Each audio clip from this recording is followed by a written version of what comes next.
Assalamualaikum. Waalaikumsalam. Selamat siang semuanya. Ya. Bagaimana kabarnya?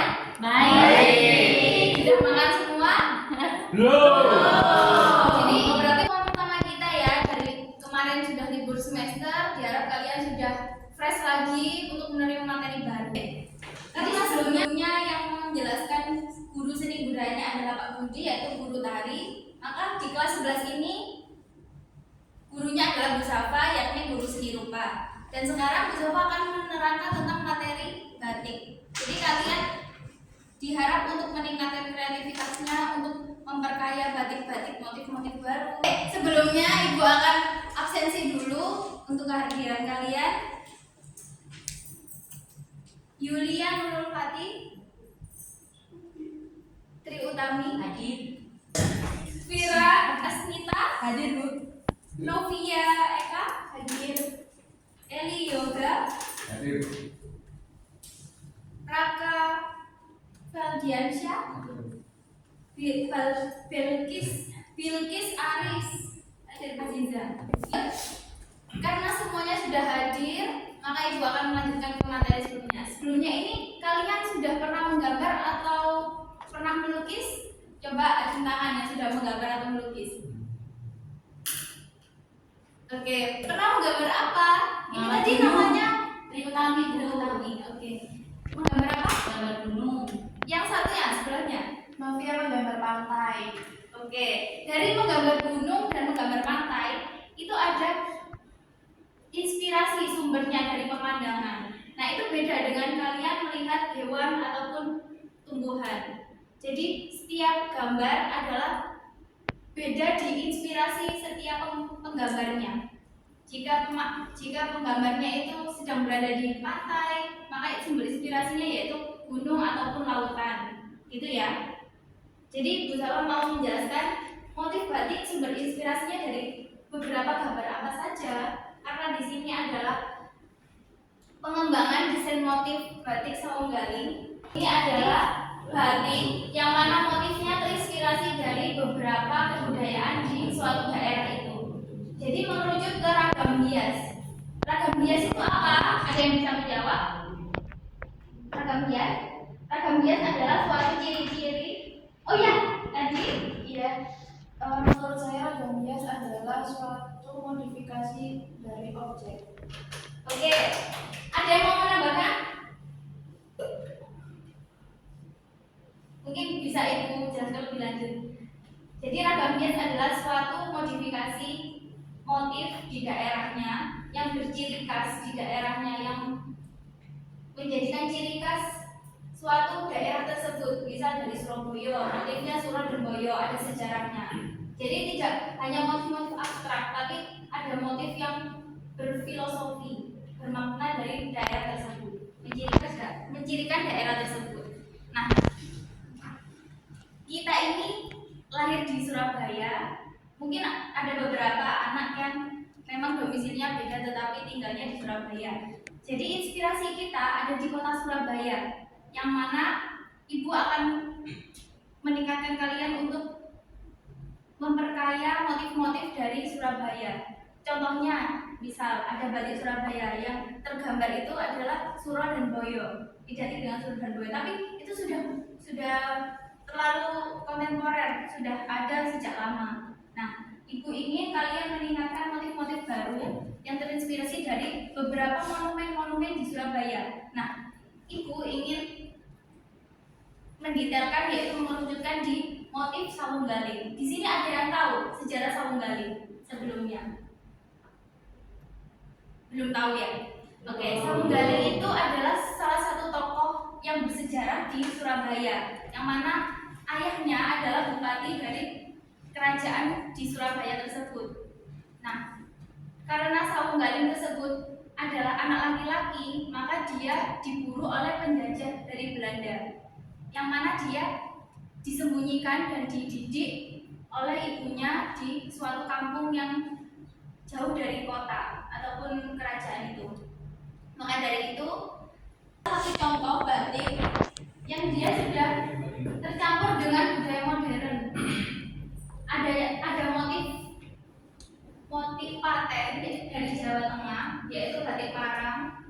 tetapi dicampur dengan motif-motif baru dari seniman tersebut. Nah, ini yang dinamakan batik kontemporer, percampuran antara tradisional dan juga modern. Di sini ada yang tahu inspirasinya sumbernya dari mana saja? Yang tadi Ibu bilang ada yang dari flora, fauna, lalu ada figuratif. Wayang Bu, wayang. Oke, wayang itu masuk di jenis gambar apa? Orang, figuratif. Ya, sip. Tadi namanya siapa? Diberi nilai plus sama Bu apa? Rasa Bu. Oke. Lalu selanjutnya di sini ada komponen-komponen batik yang harus kalian pahami. Jadi kalian menyusun batik itu tidak langsung ke isen-isen, ke titik-titik dulu. Mau gambar yang gampang-gampang dulu Bu, tidak seperti itu. Tetapi ada konsepnya. Kalian harus membuat konsep komponen-komponennya mulai dari komponen utama, lalu ada komponen pendukung dan juga komponen isen-isennya. Nah, biasanya motif komponen utama ini cirinya lebih besar dibanding motif lainnya. Misal di sini Ibu ambil filosofi desain dari burung rangkong.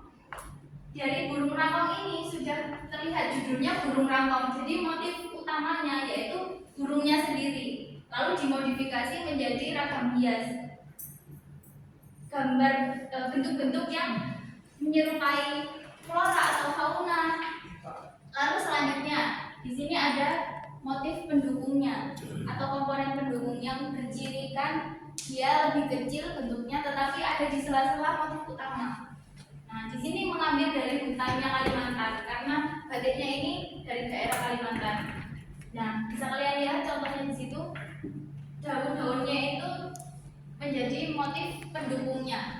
Lalu di sini ada komponen isen-isen yang mana komponen ini untuk memperindah saja, tidak terlalu penting tetapi dia pentingnya untuk memperindah karena dia memiliki bentuk yang lebih kecil. Dan juga ada filosofinya sendiri ya, yakni di sini ada contoh aliran sungai dari Kalimantan Utara itu. Nah, di sini yang Ibu contohkan tadi ada terinspirasi dari fauna, flora, dan juga figuratif, lalu ada alam benda dan pemandangan, lalu ada juga abstrak.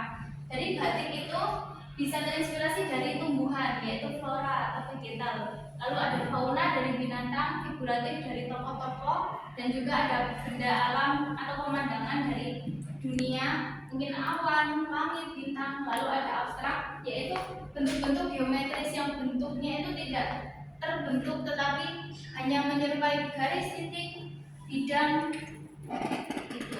Nah, di sini ada contoh dari gambar bentuk stilasi.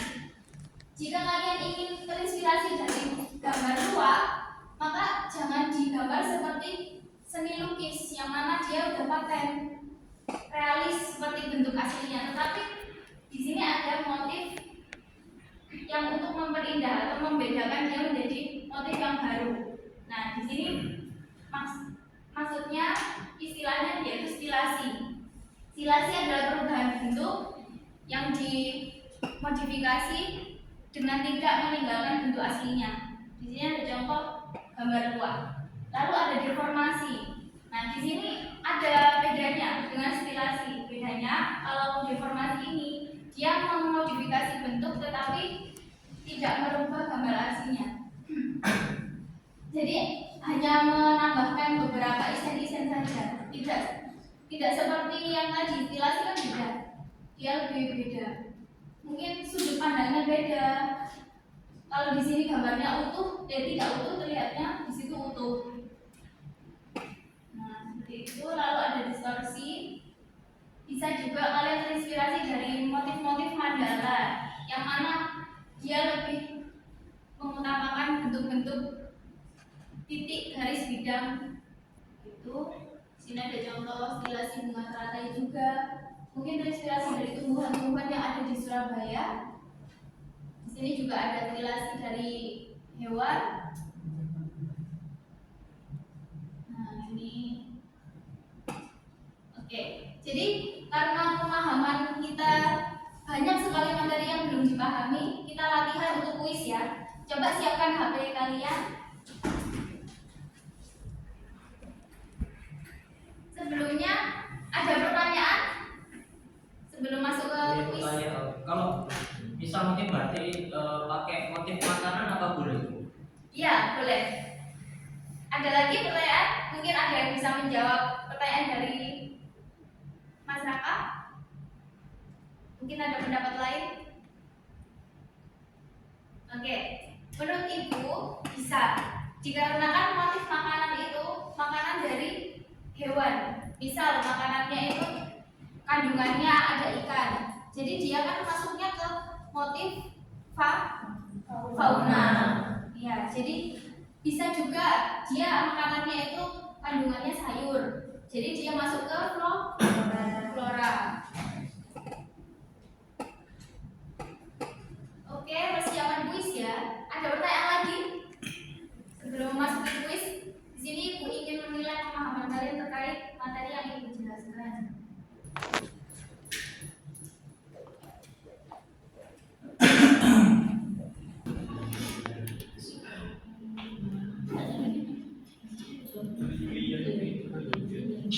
Kodenya masuk ke kuisis. Data di sini.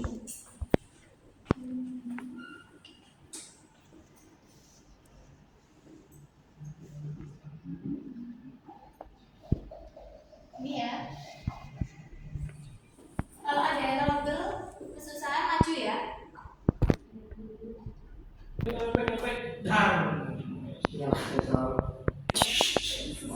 Sudah mengisi semuanya? Oke, gimana? Banyak yang dapat nilai bagus atau ada yang banyak yang salah? Saya salah juga.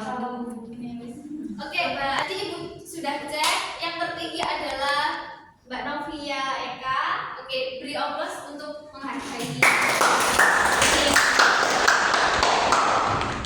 Kedepannya ada materi-materi selanjutnya, materi tambahan dan juga latihan-latihan soal yang akan kalian kerjakan nantinya untuk menambah nilai yang masih kurang-kurang. Jadi anak-anak, yang kita dapat tadi adalah pengenalan batik, dan pertemuan selanjutnya tugas kalian adalah membentuk kelompok menjadi 2 atau 3 orang, yang mana kalian harus mengembangkan motif dari batik Saunggaling. Dari pertemuan itu hanya mengumpulkan lembar kerja untuk filosofinya. Contohnya, misal Bu Safa akan membuat motif batik Saunggaling yang tercampur dengan tumbuhan-tumbuhan dari Surabaya, yakni semanggi, ada semanggi. Lalu ada tanaman-tanaman bunga-bunga yang ciri khasnya Surabaya. Nah, itu nanti motif pendukung yang akan Ibu cantumkan ke motif Saunggaling. Jadi tidak hanya tokoh Saunggaling dan ayamnya saja, tetapi ada motif tumbuhan semanggi tadi untuk motif pendukungnya dari batik Saunggaling tersebut. Jadi nanti pertemuan selanjutnya kalian presentasikan per kelompok. Ibu tunggu jawaban kalian secara tertulis di meja guru untuk dikumpulkan ketua kelas ya. Ada pertanyaan sebelumnya? Ya, Kurang paham tugasnya, Bu. kurang tugasnya. Jadi begini, Mbak Yulia, membuat 2 atau 3 kelompok. Lalu tugasnya adalah membuat filosofi pengembangan motif batik dari Saunggaling. Oh, berarti itu kita cerita dulu. Bukan buat motifnya kan?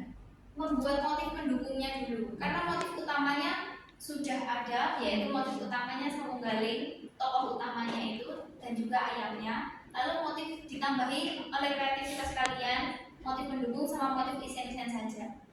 Tetapi harus berkesinambungan filosofi. Kenapa? Sambil dijelaskan. Iya, sambil dijelaskan di kelas nanti, kelompok-kelompok. Sudah paham? Paham, Bu? Ya, ada lagi? Mungkin ada yang belum paham? Sebelum Ibu tutup? Sudah, Bu. Paham, Ibu sudah paham. Ibu minta tolong untuk Mas Raka meringkas materi yang disampaikan Ibu tadi bersama teman-teman juga.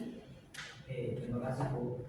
Maaf kalau salah. Tadi dengan catatan saya yang saya dapat dari ini adalah batik itu memiliki motif yang bermacam-macam. Salah satunya yang saya catat di sini adalah batik itu bisa menggunakan metode namanya stilasi.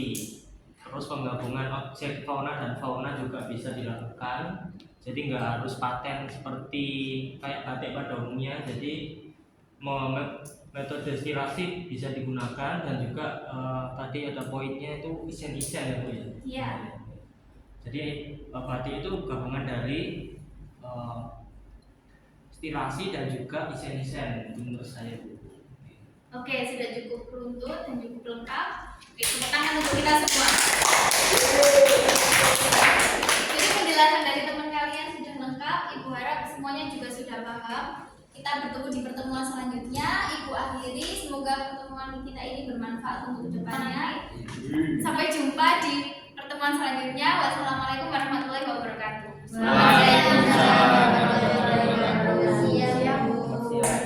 Ini ada sesi pengamat yang mengamati dari pembelajaran di teaching saya. Mungkin Pak Rizky atau Pak Yudi dulu. Baik, terima kasih Bu Saka. Sudah baik, anak-anak antusias, Bu Saka juga pembelajarannya interaktif, komunikasinya juga interaktif. Mungkin koreksinya dari saya satu, yakni tujuan pembelajaran alangkah baiknya juga dicantumkan di awal. Terima kasih. Assalamualaikum warahmatullahi wabarakatuh. Terima kasih Pak. Jadi tambahan dari saya yaitu ada beberapa catatan, tapi intinya penguasaan kelas lebih ditingkatkan. Terima kasih. Terima kasih Bapak